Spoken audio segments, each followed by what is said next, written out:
పులివెందుల పట్టణంలోని వైఎస్ సమాధుల తోటలో గల వైఎస్ రాజారెడ్డి ఘాటు వద్ద దివంగత ముఖ్యమంత్రి డాక్టర్ వైఎస్ రాజశేఖర్ రెడ్డి తండ్రి వైఎస్ రాజారెడ్డి 28వ వర్ధంతి సందర్భంగా ఆయన ఘాటు వద్ద పూలమాల వేసి ఘనంగా నివాళులర్పించిన వైఎస్ రాజశేఖర్ రెడ్డి సతీమణి వైఎస్ విజయమ్మ. ఈ కార్యక్రమంలో వైఎస్ మనోహర్ రెడ్డి, వైఎస్ సుధీకర్ రెడ్డి, జనార్దన్ రెడ్డి పాల్గొని రాజారెడ్డి సేవలను స్మరించుకున్నారు.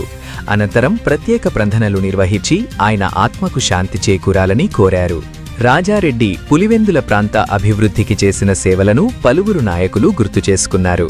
ప్రజలతో మమేకనై సామాజిక సేవలో ముందుండే వ్యక్తిగా ఆయనకు ప్రత్యేక గుర్తింపు ఉందని తెలిపారు. ఆయన చూపిన మార్గంలోనే వైఎస్ కుటుంబం ప్రజాసేవ కొనసాగిస్తోందని పేర్కొన్నారు. ఈ కార్యక్రమానికి వైఎస్ఆర్సీపీ పార్టీ నాయకులు, కార్యకర్తలు, అభిమానులు హాజరై నివాళులర్పించారు.